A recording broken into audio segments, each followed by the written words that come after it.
문재인 대통령이 최근 한 정책 중에서 저는 3대 실수가 사드 배치를 지연시킨 거 결국은 하고 말았습니다만, 두 번째는 원전 백지화를 선언한 것, 세 번째가 1948년 8월 15일이 건국 날이 아니라고 선언한 것, 이 세 가지라고 생각합니다. 이 세 가지 공통점이 있습니다.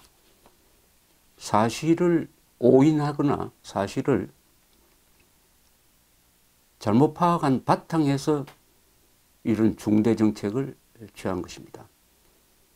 사드에서 나오는 전자파가 인체에 유해하다, 이것을 믿었던 것 같아요. 그러니까 영향평가, 할 필요가 없는 환경 영향평가를 걸어가지고 지연시켰습니다. 나중에는 국제 상황이 워낙 엄중하니까 4기를 추가 배치를 했습니다.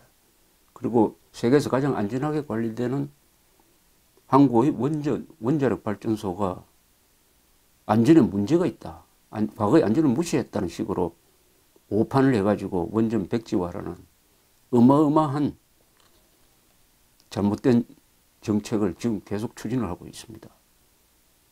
그 다음 세 번째, 무슨 정치학자, 역사학자의 자문을 받았는지 1948년 8월 15일 정부 수립일, 그것이 대한민국 건국하고 상관없고 1919년의 상해 임시정부가 건국일이고, 그러니까 내년은 대한민국 건국과 임시정부 수립 100주년이다. 뜻깊은 해다. 이런 이야기를 했습니다. 여기에 결정적 모순이 발견됩니다. 그러면 내년을 기념하려면 이렇게 기념해야 됩니다. 대한민국 건국 100주년, 대한민국 임시정부 수립 100주년. 그러면 이게 도대체 어떻게 됩니까? 임시정부가 건국이다. 아니, 임시정부는 주권도 없고 영토도 없고 국민도 없었는데 그게 건국이다. 세계에 아마 웃음거리가 될 겁니다. 이거 아마 영어로 번역하기 참 어려울 겁니다. 그러면은 우리가 2008년에 건국 60주년 행사를 했는데 그것은 뭐냐? 1998년에는 김대중 정부가 건국 50주년 행사를 했는데 그때 기념한 그 건국은 어느 나라냐? 어느 나라냐? 이런 의문이 제기됩니다. 이 월간조선의 배진영 기자는 몸은 통통하게 아주 아담하게 생겼지만 글은 아주 야무지게 쓰는 분인데, 이분이 월간조선 사이트에 쓴 글 제목이 재미있었습니다. 1919년 건국, 문재인 대통령은 대한민국 41대 대통령인가? 문재인 대통령은 대한민국 41대 대통령인가? 이게 무슨 이야기냐면, 문재인 대통령이 만약 임시정부 수립을 건국으로 규정한다면은 19대 대통령이 아니고 임시정부의 초대 대통령은 이승만입니다. 그 뒤에 그 대통령이라는 이름이 좀 바뀌었습니다. 주석으로 바뀌고 이렇게 했는데, 어쨌든 그분들까지 다 계산하면은 문재인 대통령이 41대가 되는 모양이죠. 41대. 그래서 문재인 대통령은 그럼 앞으로 어디 가서 서명을 할 때 이렇게 써야 됩니까? 대한민국 임시정부 제41대 대통령, 괄호하고 대한민국, 이렇게 써야 됩니까? 참 난감한 문제가 생겼습니다. 이걸 또 논리적으로 잘 따질 필요도 없습니다. 그런데 따져야 되니까 이것도 시간 낭비인데, 굳이 따진다면 국가의 3요소는 국민, 영토, 주권입니다. 상해 임시정부는 이게 없었어요. 그러니까 독립운동을 한 겁니다. 건국한 다음에 독립운동하면 큰일 납니다. 그것은 분리주의자가 하는 거예요. 미국이 건국한 다음에 남부가 노예 문제에 불만을 품고 별도로 건국을 했습니다. 그러니까 남북전쟁이 일어난 겁니다. 링컨이 분리주의 세력인 남부를 꺾고 재통일한 거죠. 재통일. 그래서 링컨은 어떻게 보면 통일 대통령입니다. 아니 1919년에 건국을 했는데 왜 독립운동합니까? 그러면 김구, 이승만은 분리주의자입니까? 배지영 씨가 이렇게 이야기를 했습니다.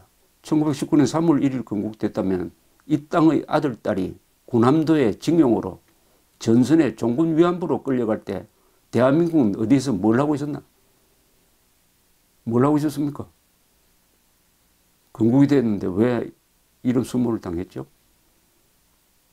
둘째, 대한민국 임시정부의 수립으로 대한민국이 건국되었던 주장은 김구, 이승만 등 독립운동가들의 인식과도 완전히 배치됩니다. 그 사람들은 임시정부라고 그랬지 그게 건국이라고 생각하지 안 했거든요. 그래서 1941년 11월에 건국강령이라는 것을 발표를 합니다. 그 건국강령을 통해서 임시정부의 활동 시기를 복국기, 건국기로 나눴습니다. 즉 독립운동 단계와 건국 단계로 구분한 겁니다. 스스로 건국이라고 생각하지 않았습니다. 독립운동가들은. 스스로 상해 임시정부는 국가가 아니라고 했는데 100년이나 세월이 지나간 사람이 어떤 목적을 가지고 대한민국을 폄하하기 위한 어떤 목적 같은 걸 가졌겠죠. 그래서 100년 전으로 거슬러 올라가지고 이런 억지, 궤변에 기초해가지고 한 국가의 정통성에 치명적인 허물을 가하는 건국기념일의 이동을 지금 꾀하고 있습니다. 이것은 좌익들의 입장과도 또 틀립니다. 여운형, 좌파로 분류할 수 있겠죠. 여운형은 1948년 8월 15일 직후에 미군정이 들어오기 전에 건국준비위원회를 만들었습니다. 여기에 좌익들이 다 참여를 했어요. 여기서도 건국준비라고 했습니다. 건국준비라고 했다니까요. 건국이 되었다고 한 게 아닙니다. 건국준비위원회. 중국 공산당도 하나 이해입니다. 중국 공산당은 1931년 11월 7일 중화 소비에트 공화국을 서금이라는 데서 선포를 했습니다. 중화 소비에트 공화국. 이것은 상당히 어떤 근거지가 있었어요.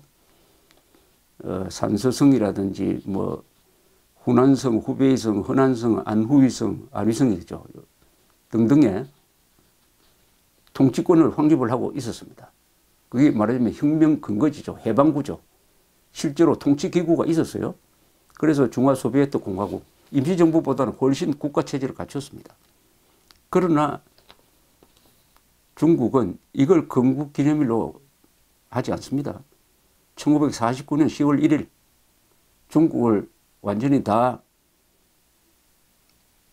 적화시킨 다음에 중화인민공화국을 선포한 날을 건국일로 기리고 있습니다.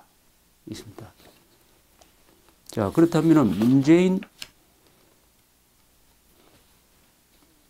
대통령이 1948년 8월 15일을 건국일로 인정하지 않겠다고 하는 것은 학문적으로도 맞지 않고 역사적으로도 맞지 않고 전례가 없습니다. 가장 중요한 것은 대한민국의 건국은 유엔이 3파 역할을 했고요. 선거를 통해서 이루어졌습니다. 선거를. 이 점이 가장 중요합니다. 대한민국의 건국은 몇 사람이 작당을 해가지고 혁명정부 만들듯이 한 거 아니에요. 망명객들이 모여서 임시정부 만들듯이 한 게 아니고 1948년 5월에 총선거를 해가지고 국회를 뽑고 그 국회가 헌법을 제정하고 헌법에 의해서 정부가 수립되는 이 과정을 거친 것입니다. 이게 건국 과정입니다. 그럼 마지막 단계가 48년 8월 15일의 정부 수립 선포였습니다. 그게 건국 과정의 완결편이니까 그날을 건국 기념일로 하는 게 타당합니다. 타당한데 선거를 통해서 상해 임시정부가 선거를 통해서 만들어졌습니까?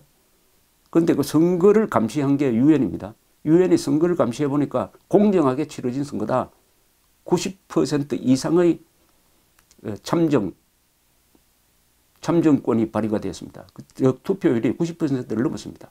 우리 국민 글 모르는 사람도 있었지만은 그 기호를 가지고 찍는 사람을 정해가지고 정말 감격스러운 일이죠. 그 국민국가가 탄생한 겁니다. 국민국가가 탄생. 북한은 선택의 자유가 없는 완전히 강압된 선거를 했지만 우리는 자유로운 선거를 했어요. 자유로운 선거를 통해서 대한민국이 건국되었다는 것을 부정할 목적으로 그 엄청난 역사성, 최초의 국민국가, 왕정이 아닌 식민 지배에서 벗어난 나라가 1인 1표제에 의해서 유럽에서 800년이 걸린 그 민주화 과정을 단축시켜가지고 선거를 통해서 이 국가를 만들어냈다. 국회와 정부를 구성했다는 이 어마어마한 역사적 의미를 부정하기 위해서, 왜냐하면 그렇게 부정하지 않으면 대한민국이 한반도에서 유일한 정통국가가 되니까 그것을 부정하기 위해서 48년 8월 15일 건국은 틀렸다. 임시정부가 건국이다라고 주장해 왔습니다. 한국의 좌파들이. 여기에 대통령이 힘을 실어주었다. 그 결과는 의도한 건지 의도하지 않는 건지는 문재인 대통령 마음속으로 내가 들어갈 수 없으니까 모르겠지만 그 결과는 어떻게 되느냐.